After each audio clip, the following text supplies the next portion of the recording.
I have here the NEEWER. Some people might pronounce it as NEEWER. It's NEEWER.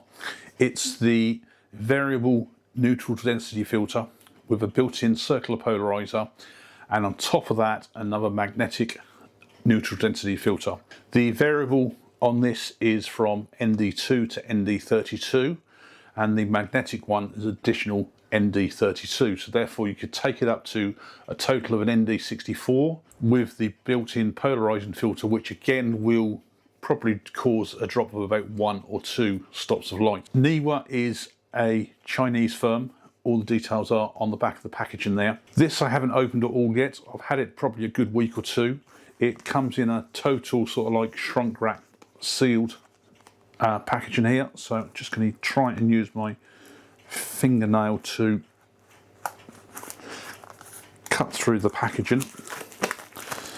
It's just that typical really fine stuff. The box seems very good quality. Not that it really makes a lot of difference because you're just going to probably throw this away at some point. Just see if I can get into the thing, and the important part is what comes in here. There's a small card, just a warning card there.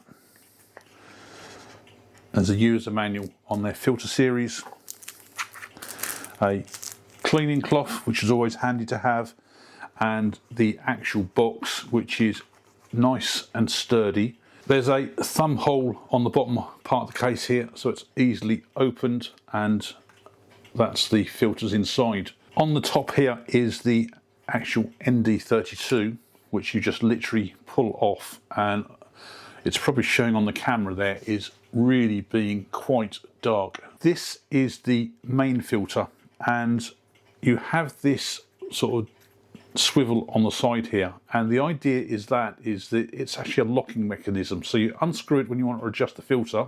So that should be the equivalent of 1 stop of light. Now hopefully it's going to show on the camera here with part of my face there, so we can bring that right down and you can see precisely how that does the filtering. I'll just show this on my other camera here. So that's with it just being 1 stop all the way down, and you can see how dark it goes. So the idea of this piece here, of locking it in place, is on the side where this is, you've got really this entry point here, and the idea is it's telling you the amount of stops of light you're dropping in there. So on the top row it's got a 1, 2, 3, 4, 5, and then it's got a 6, 7, 8 and 9 below it. So when you've got the ND32 on as well, you then look at the bottom row of figures and you loosen this off, and it allows this then to be slid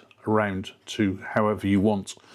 Now the reason for this being locking, and I'll just close that there, is that once this is attached to the camera via the threads on the back here, the whole housing should, in actual fact, I can just about hold this on here, and the whole housing will rotate around, meaning you're not altering the actual ND setting you got to get the right polarization you want.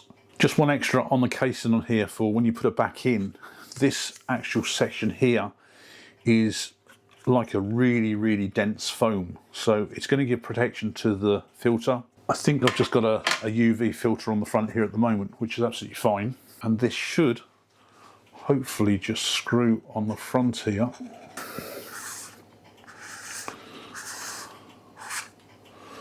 So just tighten that up a little bit, and hopefully you can see now that I'm not rotating the actual ND intensity, but just rotating the polarization. You just loosen this off slightly, and it's really gentle, easy movement. I can then put the ND setting up as far as I like,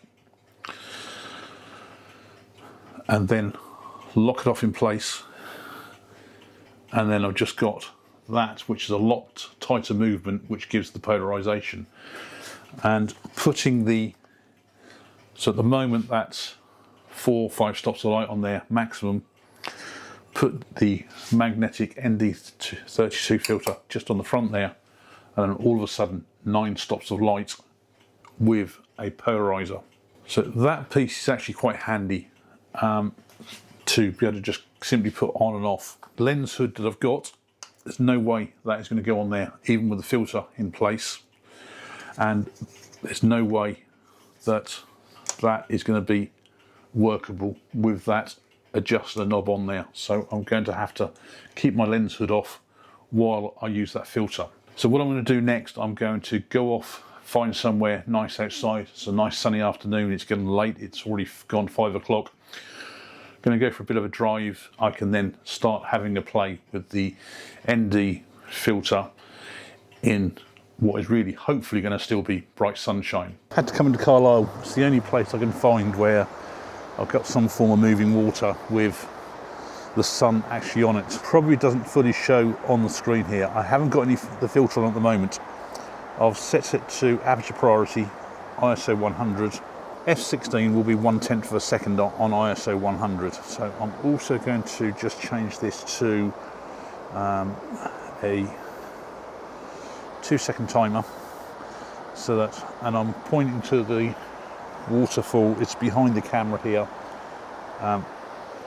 just on the other side there. So I'll just press the shutter, and it's took the picture there. I can zoom in, and there is a very, very slight amount of water movement in there, not a great deal.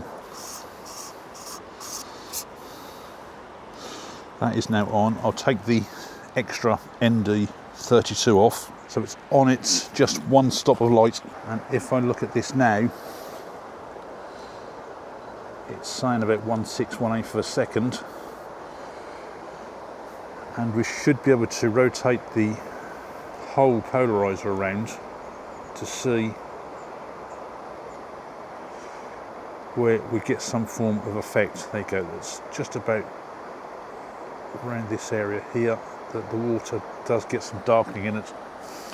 So I'll retake a picture there, play that, and I can already see that's one third of a second, and that has now got a lot more movement in it. So I'm going to loosen this off, and hopefully you'll see on the screen, I don't know whether you will because there's sunlight, I'm actually going to whack that right up to 5 stops, redo the picture again. That now becomes glaringly obvious that the water has got that movement in it. Just grab the Magnetic ND32, and that will just drop on the front. This time now, I mean, that's showing 30 seconds. I'm going to let that run. I mean, normally I wouldn't want anything like 30 seconds. So that has now come out really smooth for all the water content in there. Big extreme 30 seconds, F16. So what I'm going to do is take the quantity down to, that should be about 7 stops, and see what we get now. So it's looking better, it's looking like about 6 seconds. F16, so we get the full depth of field depending on where you're focusing. See, that's come up with something just as good.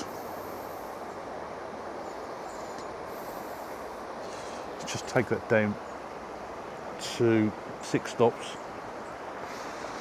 Just make sure we've got the polarizer where I want it. That's actually taken 8 seconds.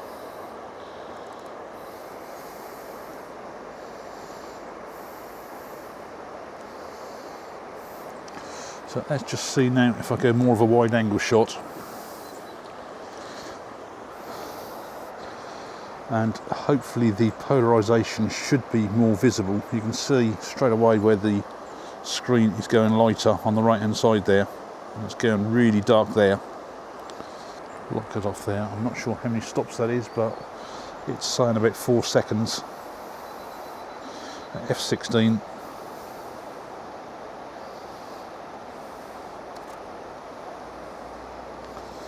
And if I zoom in on that image, all the water is nice and fluffy and flat,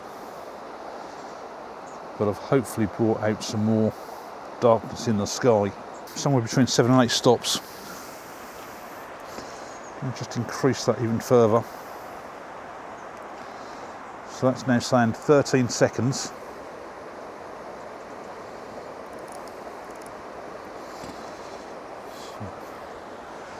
Let's just see if we can get any more polarization out of this.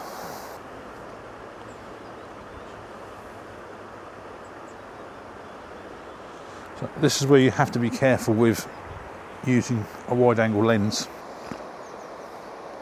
and I can always alter some of this post-process.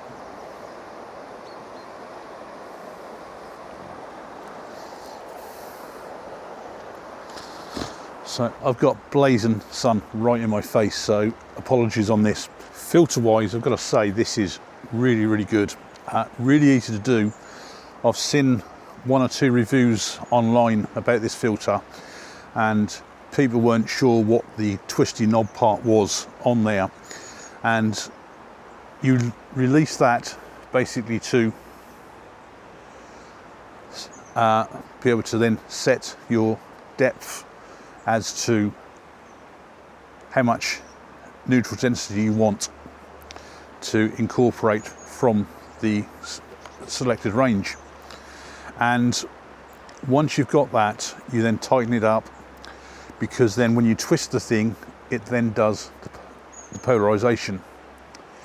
If you've never used a circular polarizer before, what happens is when you rotate it around, depending on things like reflections in water, the blue sky, depending on where the sun is in comparison to the blue sky, is to rotating that polarizer around gives you a different level of polarization. This magnetic filter that goes on the front, absolutely ideal. I can pop it straight back in the case. I've just took off 5 stops of light from the camera there. Now the good thing is with the camera, it's certainly adjusts for the exposures as it go along. So by me altering around all these on here, and I can do this while I'm recording, it goes dark initially because I put more neutral density in, camera adjusts itself and then compensates for the exposure settings, and I can lighten that right up again, and again just by altering the polarization around.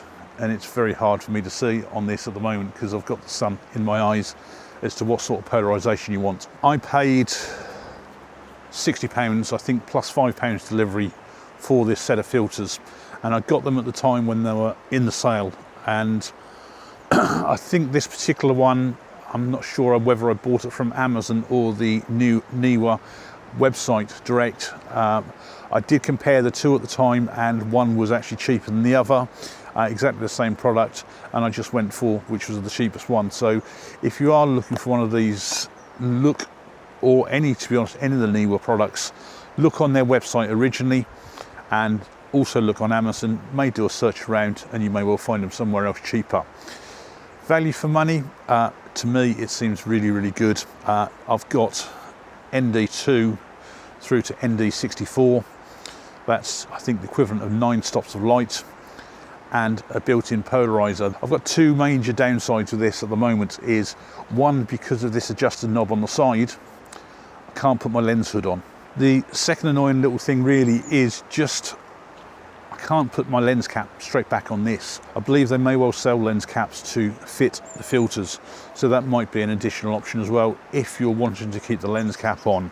Now the third one, which is only really a minor thing, is that if I just want to use a polarizer, I've got to use the 2 in together. So it's a neutral density, variable neutral density, plus the circular polarizer.